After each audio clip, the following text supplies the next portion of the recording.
Bismillahirrahmanirrahim. Assalamualaikum warahmatullahi wabarakatuh. Alhamdulillahirabbil alamin. Assalatu wassalamu ala asyrafil anbiya'i wal mursalin wa ala alihi wa ashabihi ajmain wa ba'd. Ittaqullaha haqqa tuqatih wa la tamutunna illa wa antum muslimun. Bapak, Ibu-ibu, hadirin wal hadirat rahimakumullah, kita lanjutkan kajian surat Al-Ma'un. Nah, ini kadang sering terjadi membacanya nggih. Wa yamnaunal ma'un pakai ain, itu banyak yang wa yamnaunal ma'un. Nah, gitu. Ini hati-hati nggih. Makhraj tetap diperhatikan. Nanti salah makhraj, salah arti. Jadi a itu suara tenggorokan paling bawah. Hamzah suara tenggorokan yang atas. Jadi hampir sama, memang tempatnya hampir sama. Di tenggorokan yang hanya bawah atasnya yang beda, maka termasuk huruf halak. Tapi jangan maun gitu. Maun pakai a. Mangun ya jangan. Jadi maun nanti insyaallah bisa nih dilatih. Jangan sampai wa yamnaunal ma'un. Nah ini. Jadi karena berdekatan ya, hurufnya berdekatan satu tempat, yaitu huruf halak. Ini masih mengenai anak yatim ya, yang kemarin disinggung sedikit. Keutamaan peduli kepada anak yatim. Peduli itu bisa mengasuh, bisa menyatukan dengan keluarganya, satu keluarga, bisa membuatkan panti asuhan, bisa mendanai atau tenaganya dan lain sebagainya. Jadi peduli maknanya luas ya. Yang penting mau ngurusi lah gitu. Itu akan mendapatkan diantaranya meraih peluang menjadi teman Rasulullah SAW di surga. Ini harus ikhlas, harus sungguh-sungguh, ya, tidak ada tujuan yang lain. Kemudian yang kedua, pengasuh anak yatim dijamin masuk surga, ini jelas. Ini syaratnya harus orang beriman. Ya. Jadi surga itu syarat pertamanya harus beriman. Sebaik apapun manusianya, kalau imannya tidak ada, tidak bakalan. Bahkan ada yang menjelaskan orang kafir itu kalau berbuat kebaikan satu dihitung dosa satu. Jadi malah dosa. Jadi orang kafir tidak beriman berbuat baik satu dihitung satu. Sebaliknya orang mukmin berbuat dosa satu ini dihitung dosa satu. Ini kebaikan dilakukan oleh orang beriman 10 kali lipat sampai 700 kali. Jadi bedanya dengan orang kafir. Cuman orang kafir kalau masuk Islam dengan tulus ikhlas, maka dosa-dosanya terhapus seluruhnya tanpa kecuali.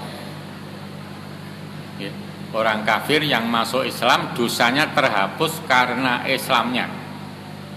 Terus perbuatan baik di waktu kafir, begitu masuk Islam itu diberi pahala seperti ya, orang muslim yang lain. Jadi kebaikan di masa kafir itu nek kafir terus dosa. Ini nek masuk Islam kebaikannya diberi pahala seperti orang mukmin lain. Itu bentuk kemurahan Allah di situ. Jadi nek sudah beriman dipertahankan dan ditingkatkan. Nah ini jangan sampai nanti berkurang terus gitu. Nah, berkurangnya iman itu apa? Macam-macam. Bisa dilaknat oleh Allah. Dilaknat itu artinya dijauhkan dari rahmat dan kebaikan. Jadi berbuat baik tidak dianggap baik selama dilaknat. Contohnya iblis dilaknat ila yaumil kiamah, sampai hari kiamat. Selama di dunia berbuat baik itu tidak diberi pahala, malah dosa. Itu iblis ini dan anak buahnya, karena dilaknat sampai hari kiamat. Nah, ada yang dilaknat itu kan hanya sebentar karena pelanggaran, ya. Ada yang 40 hari, ada yang seterusnya. Nah, itu selama itu sholatnya, puasanya hanya memenuhi kewajiban, tidak diberi pahala. Jadi termasuk rugi nih. Yang keempat, mendapatkan predikat abror. Barun jamaknya abror. Innal abroro lafi na'im itu nih. Abror adalah orang-orang yang taat berbakti kepada Allah. Barun abror. Lawannya fajirun fujjar. Lawannya abror itu fujjar. Jimnya panjang, jangan fujar. Nah gitu, jangan itu. Fujjar, jimnya panjang. Jadi mendapat predikat abror. Innal abroro lafi na'im. Nah di sini innal abroro yashrabuni min ka'sin kana mizajuha kafuro. Dalam surat Ad-Dahr, Al-Insan, Ad-Dahr atau Al-Insan. Aina yashrabu bi ibadurrahi yufajjiruna tafjiro. Fujar dengan tafjiro di sini beda, hanya satu akar kata. Yufajjiru itu memancar.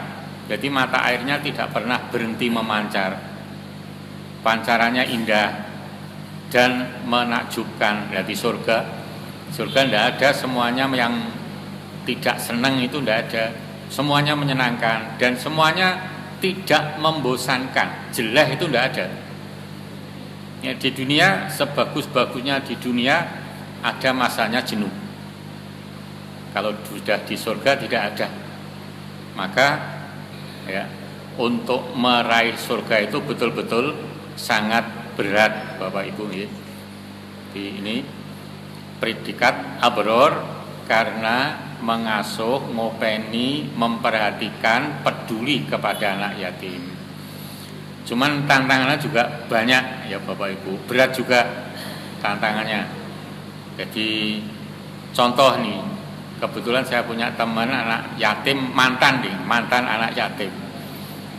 Nah, di Fakim Kerten itu begitu lulus SMA dikeluarkan karena sudah tidak dianggap anak lagi. Jadi diopeni SD, SMP, SMA harus keluar ganti yang lain gitu ya. Nah, ternyata di Fakim itu ya ini ya apa? Ya baik ning kurang tepat ada, tidak semuanya. Ya ada sisi baik ning kurang tepat. Anak-anak kan mendapat sumbangan itu luar biasa. Ya, kebetulan yang dulu yang ngurusi teman gitu. Makanan serba menurut saya ya, mewah, mudah didapat. Nah, suatu saat teman saya ini saya ajak bertamu di teman yang lain, pegawai BLKI Solo, terus dijamu makan gitu. Teman saya yang mantan anak yatim itu bilang, "Nek saya tuh tidak pernah makan seperti makanan ini gitu. Seperti itu. Lah ini kan apa, waktu di Pantai Asuhan tindak tanduk seperti ini mungkin kurang ditanamkan mungkin. Jadi ya benar, tapi belum tentu benar, benar gitu ya, semacam itu. Nah karena terbiasa makan enak-enak, begitu ada makanan di bawahnya muncul ya, kata-kata semacam itu yang kurang baik. Jadi sisi negatifnya ya. Tapi sisi positifnya banyak. Maka hati-hati hati-hati kalau mengasuh anak yatim. Betul-betul nanti menjadi modal untuk masuk surga. Memperoleh pertolongan dari Allah baik dunia maupun akhirat. Betul-betul memperoleh pertolongan.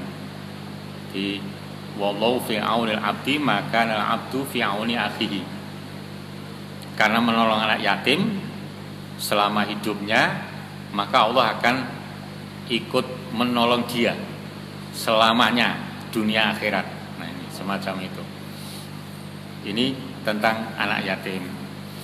Yang berikutnya Bapak Ibu, kita lanjutkan pada ayat fawailul lil musallin.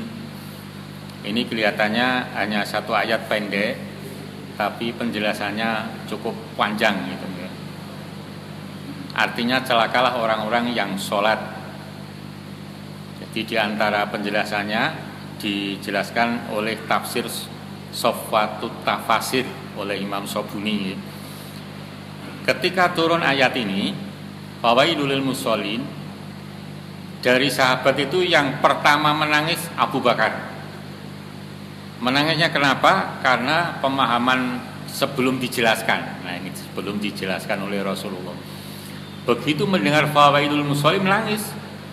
Saya sholat, saya celaka. Wailun kan celaka. Kata wailun dalam Al-Quran itu pelakunya mesti jahanam. Dalam hadis yaskhotu suhtun pelakunya mesti jahanam. Dalam ayat wailul likulli humazatil lumazah, celakalah orang yang menghujat baik langsung maupun tidak langsung.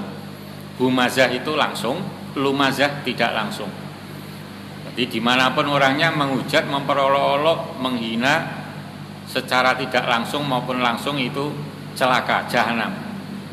Maka dalam Al-Quran kata wailun pelakunya itu mesti jahanam. Kalau hadis yaskhotu pakai tok atau suhtun. Nah, ini. Kembali ke ayat. Begitu menangis ya, ditanya Nabi, kenapa wahai Abu Bakar? Karena saya sholat. Pasti celaka. Karena wailun itu mesti celaka. Terus dijelaskan oleh Nabi, alladzina hum an sholatihim sahun. Nah, ini. Ketahuilah dalam ayat itu huruf jernya pakai ngan, tidak fi.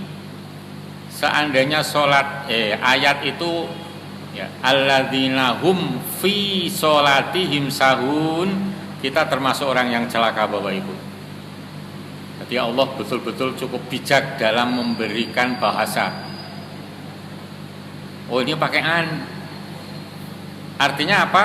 Karena an itu orangnya sholat, perbuatannya tidak menunjukkan sholat. Nah, gitu. Jadi umpamanya Allahu Akbar sholat, membacanya juga tidak benar, karena memang belum bisa. Gerakannya mungkin juga tidak benar, tapi tujuan sholat sudah didapat, itu termasuk sholatnya baik. Jadi gerakannya aja tidak benar, bacaannya tidak benar, tapi tujuannya sholat sudah dicapai, itu termasuk sholatnya baik. Atau dibalik, Allahu Akbar, gerakannya semuanya benar, ini tidak khusyuk, nilai pelaksanaan sholat tidak baik. Tetapi karena tujuannya sudah dimiliki, maka dinilai sholatnya baik. Hanya saja pelaksanaan beda loh dengan semuanya loh. Pelaksanaannya belum khusyuk, nilai pelaksanaannya belum baik, tapi sholatnya sudah baik kalau tujuannya sudah dimiliki. Tujuannya apa? Tujuannya sholat adalah tanha anil fahsya wal munkar. Ini yang paling berat Bapak Ibu. Sholat itu yang dinilai baik harus memiliki tujuan mampu mencegah perbuatan yang fahsya. Fahsya itu secara umum yang terkait dengan memalukan, rendah, hina, ya, apa itu syahwat, kesahwat, yang termasuk fahsya seperti itu. Jadi umpamanya berkata kotor, misuh umpamanya, fahsya, ngerasani, fahsya, batin imam, niku fasa. Imame kaya ngono. Nah, ning batin nggih niku fasa. Jangan dikira. Jadi kalau sudah panjenengan mengikhlaskan si A maju, ya harus diterima. Namanya saya tadi dipersilakan maju, panjenengan harus menerima apa adanya saya. Nah, jangan Pak Ilal imamnya mesti ngene. Itu fasa. Ya sudah, terima aja. Nanti kalau ada keburukan sampaikan setelah sholat. Jangan dirasani gitu. Rasani fasa loh. Nggih. Mung batin niku padahal nggih, karena termasuk ujub. Ujub termasuk fasa. Jadi ngrasani, batin ngrasani termasuk fasa. Ya harus menerima apa adanya. Kalau nanti pengen memberi masukan, ya jangan batin dulu. Ya, setelah sholat dengan bahasa yang baik, menghormati dan seterusnya. Termasuk fasa marah. Marah dan mungkar itu jadi satu nanti. Marah, fasa dan mungkar jadi satu. Ya. Dan seterusnya. Mungkar contohnya marah tadi, ngelok, memperolok-olok dengan keras. Sikap keras itu dalam Islam tidak dibenarkan. Harus luas. Nabi menyampaikan sabdanya pada sahabat. Wah, nek saya terjemahkan langsung, saya ringkes ya. Wahai sahabat, maukah kamu saya tunjukkan sifat-sifat calon penghuni neraka? Ciri-ciri calon penghuni neraka. Terus Nabi menjelaskan orangnya itu dak jorin, dok jarin, jawadin, manain, mustakbirin. Nah ini. Orangnya sangar. Nek ngomong keras, atos. Diingatkan sulit, ngeyelan. Manain pelit, mustakbirin sombong. Sombong kata Nabi itu batorul haq wa ghamdunas, menolak kebaikan, cenderung meremehkan orang lain. Ini ciri-ciri penghuni neraka. Jadi orang yang keras-keras, sangar-sangar itu tidak ada. Jadi Nabi mencontohkan dirinya adalah orang yang lemah lembut, yang supel, yang ramah, grapyak, dan seterusnya. Ini dicontohkan oleh Nabi. Nah, kita harus mencontoh beliau sepenuhnya. Semakin hari semakin meningkat. Oke, keren.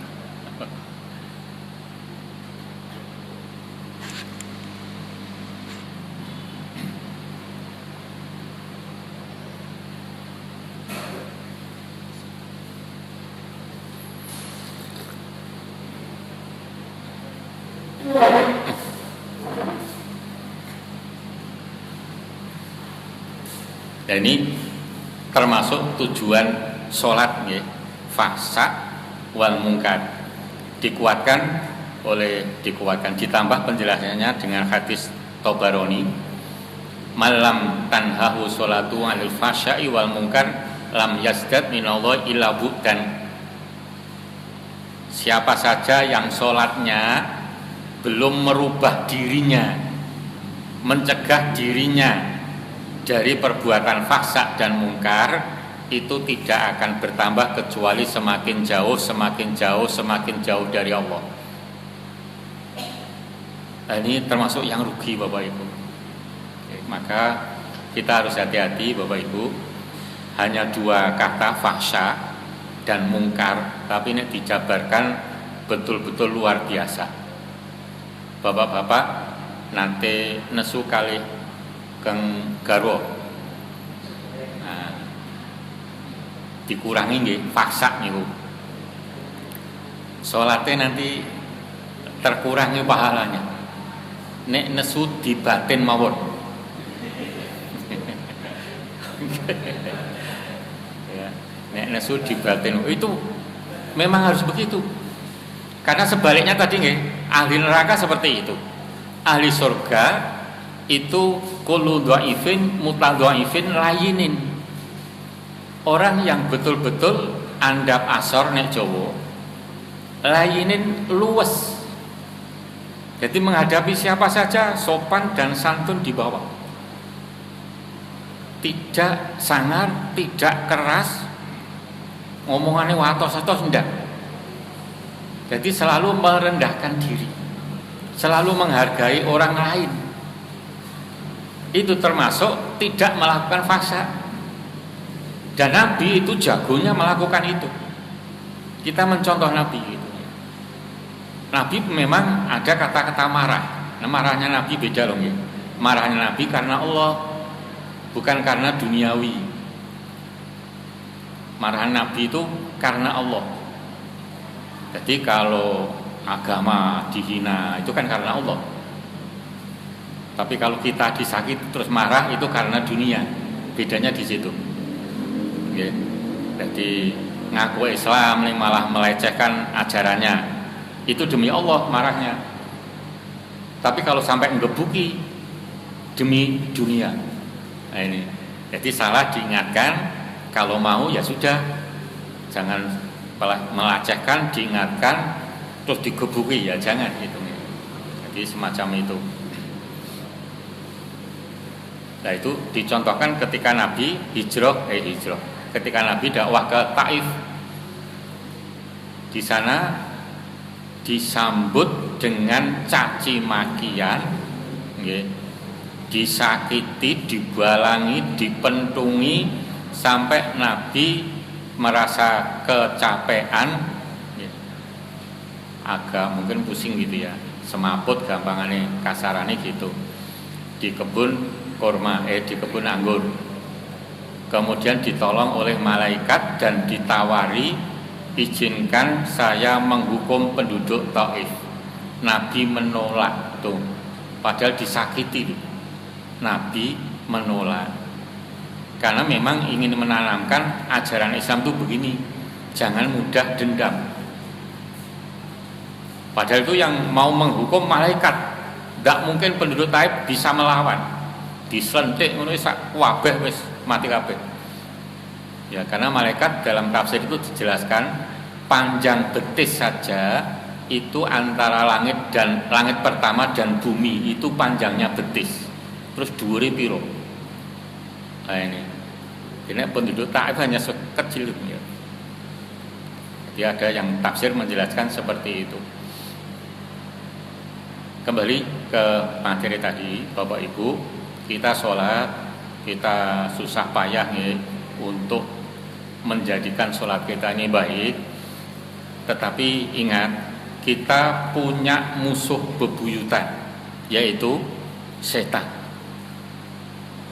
Larangannya wala tattabi'u khutuwatis syaiton innahu lakum aduwwum mubin. Ya ayyuhalladzina amanu udkhulu fis silmi kafah wala tattabi'u khutuwatis syaiton innahu lakum aduwwum mubin. Hai orang yang beriman, kalau melaksanakan Islam itu kafah yang menyeluruh. Jangan parsial. Jangan bagian-bagian. Jangan mung nek disenengi tok. Nah ini loh gitu. Harus seluruhnya.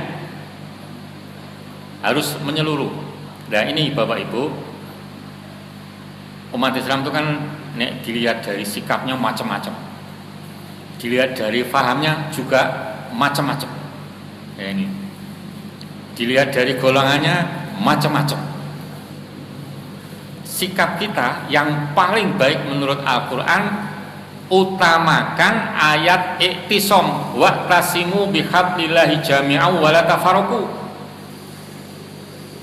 Jadi umpama kita direndahkan oleh golongan lain, tidak usah balas. Itu iktisom wa'tasimu, berpegang teguhlah pada tali agama Allah.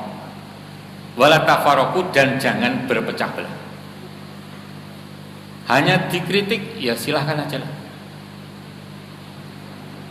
Kita harus berpegang untuk ini, diutamakan ayat itu. Jangan malah ikut marah. Saudara kita dihina oleh macam-macam di YouTube itu, ya kita doakan mudah-mudahan nanti Allah memberikan solusi yang terbaik. Banyak itu yang intimidasi, ada yang dihujat, ada yang macam-macam banyak. Wah, di internet luar biasa, ada yang dilok-lok ke, ada yang cara Arab dikatakan USA. USA itu nek dari kanan, nek dari kiri, lah gitu loh. Ada yang gitu kan?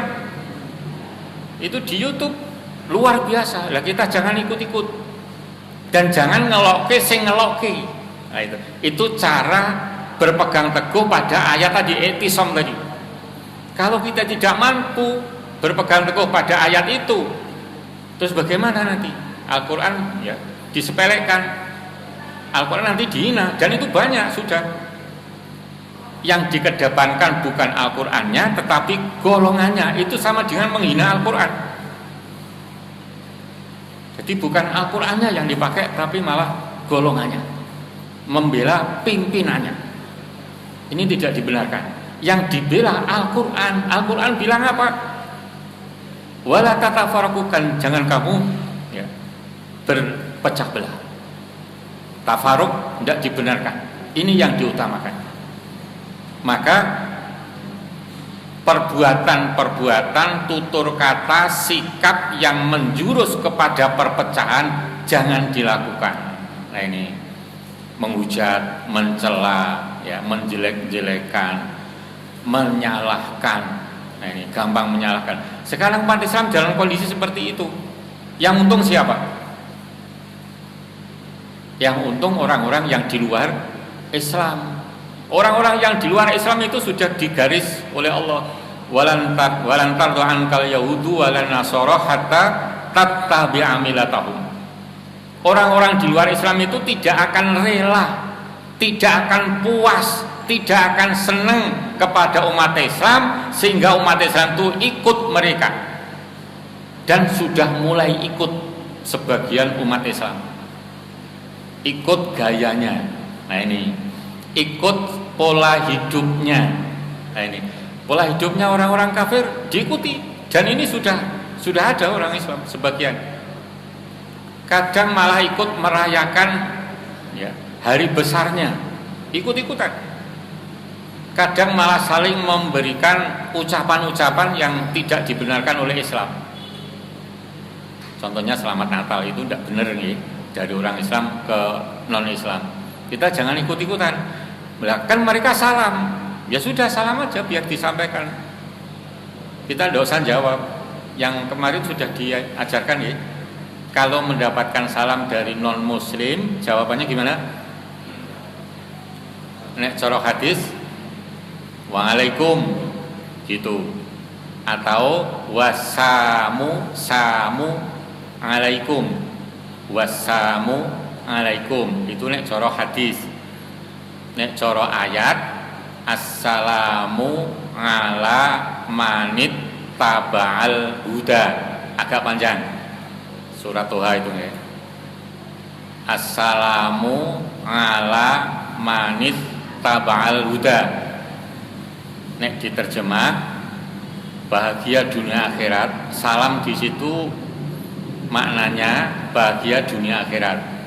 Ala hanya untuk man, orang yang ittaba'a, mengikuti al-huda, petunjuk Allah. Jadi bahagia dunia akhirat itu hanya untuk orang yang mengikuti hidayah Allah. Jadi tidak mendoakan mereka. Jadi dilarangnya menjawab salamnya non-mukmin itu karena mendoakan bahagia dunia akhirat. Tidak mungkin orang kafir. Orang kafir itu mungkin bahagia hanya di dunia, tapi mungkin tidak bahagia. Jadi hanya di dunia. Tapi kalau orang beriman bisa dunia akhirat. Ini, dan itu pasti tidak bisa disangkal. Senangnya itu dunia akhirat. Lah kok saya sedih? Ya pasti senang. Ya. Contoh ini yang cetok semua mengakui. makan yang paling enak itu kapan? Kapan? Lapar, belum tentu.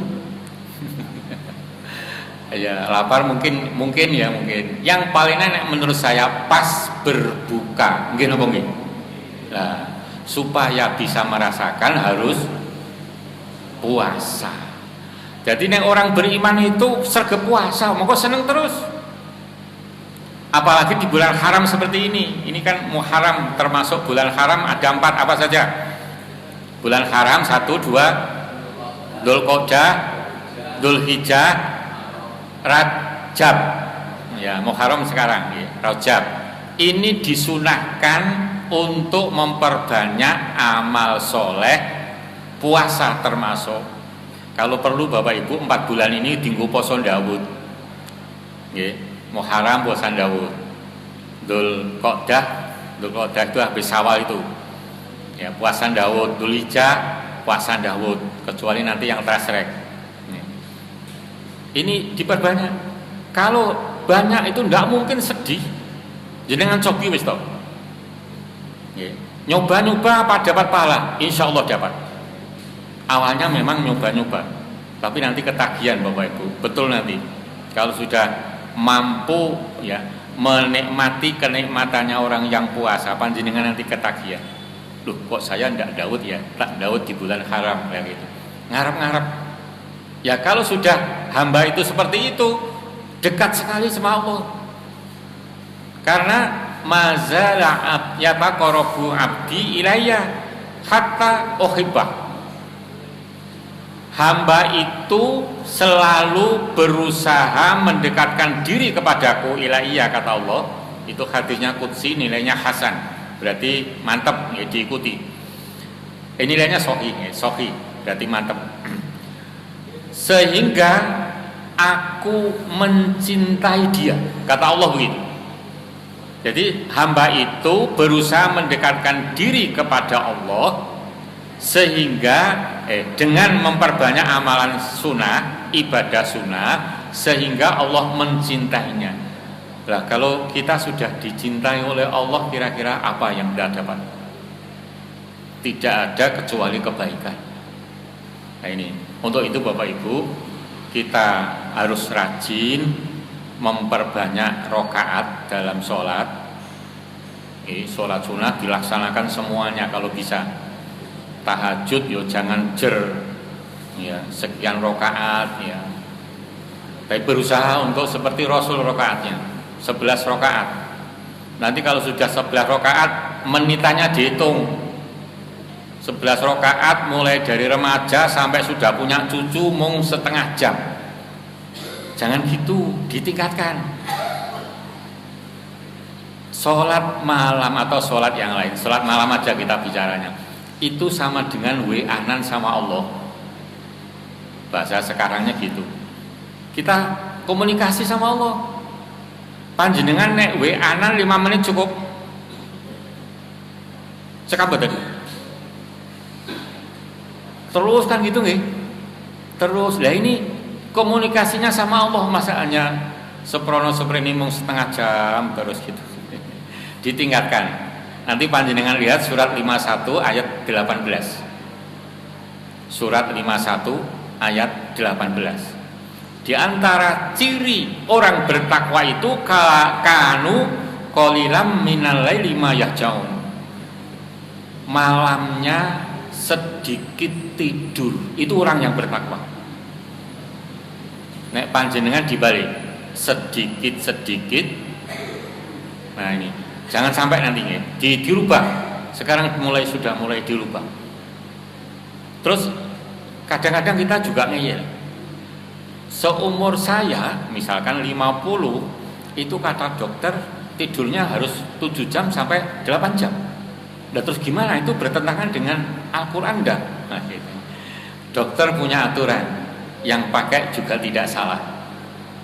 Sekarang saya tanya, yang punya tidur terus membangunkan itu siapa? Allah. Kalau kita pakai aturannya Allah, tidurnya baik atau buruk? Ayo. Baik tuh nggih, meskipun waktunya tidak lama. Jadi meskipun hanya 2 jam misalkan malamnya, siangnya mungkin setengah jam, tapi tidurnya oleh Allah dijadikan tidur yang berkualitas. Bisa atau tidak? Bisa. Maka aturan Allah dipakai kalau tidur. Di antaranya ini kalau mau melakukan semuanya nih, itu termasuk fasad dan mungkar loh Bapak Ibu. Jangan dikira. Jadi orang tidur, orang Islam doa aja males pada masuk pada fasad. Doa aja males gitu. Itu masuk pada fasad. Berarti nilai sholatnya belum penuh. Jadi untuk menjelang tidur kalau mau melaksanakan semua, satu wudu dulu. Katanya nek wudu ben ora ngantuk. Nah, ini aturan Allah. Beda nantinya. Kalau mau sholat 2 rakaat. Rakaat pertama setelah Fatihah Al-Kafirun, ya. Rakaat kedua Al-Ikhlas. Itu kalau mau nih. Kalau mau baca 3 kul masing-masing 3 kali. Terus ditiupkan ke kedua telapak tangan, diusapkan ke seluruh tubuh yang bisa dijangkau. 3 kul nggih, Al-Ikhlas, Al-Falaq, An-Nas. 3 kali. Terus nek kalau mau ditambah tasbih 33 subhanallah, tahmid 33 alhamdulillah itu 33. Terus takbirnya 34 genap 100. Terus ayat kursi. Terus baru doa tidur mapan. Nah ini memang lama ini Bapak Ibu. Tapi kalau dilakukan insya Allah tidurnya ini sesuai dengan aturan Allah, penuh dengan ibadah, maka Allah akan menjadikan tidurnya berkualitas. Jadi kata teman saya umurnya sudah 53, nek saya baru 58. Itu umur 53 kalau tidurnya lewat dari jam 12 itu tidak bisa tidur katanya. Kata teman lu. Tapi nek saya beda. Tidur berapa jamnya bisa tidur gitu. Ya mungkin hadiah dari Allah. Tapi saya punya rumus gini, itu dari teman saya dari Malaysia. Pak Ilal, kalau tidak bisa tidur tuh, nek coro saya minum kopi tuh, malah minum kopi. Tetapi ada syaratnya.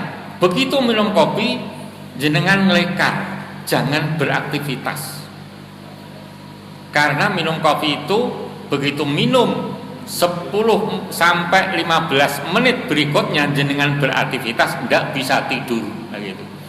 Jadi ini begitu minum habis 1 gelas melekar. Itu banyak benernya Bapak Ibu. Saya awalnya begitu. Jadi tidak bisa tidur, minum kopi 1 gelas gini ya agak besar dikit. Ya saya nek minum kopi mangga hobi nggih tiap hari.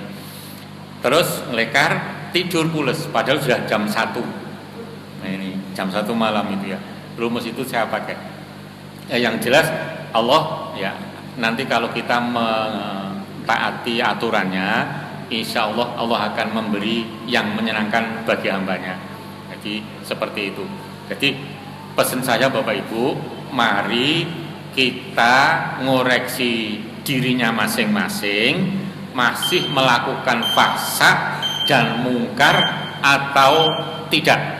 Dikoreksi terus ya. Termasuk malas doa itu fasad, sugetan fasad, jernih sunun ya.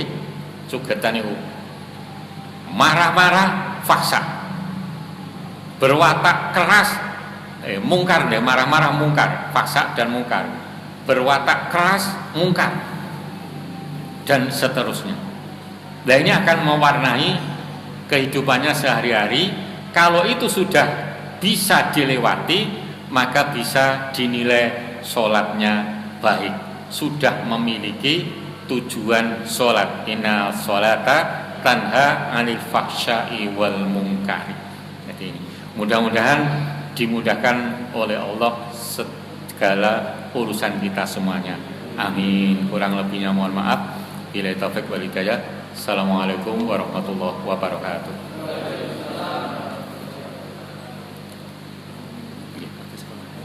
Sing Kados napa nggih? Napa kula buka nih? Nggih. Masalahnya ndak matur sih. Nggih, jeng kami insyaallah nggih.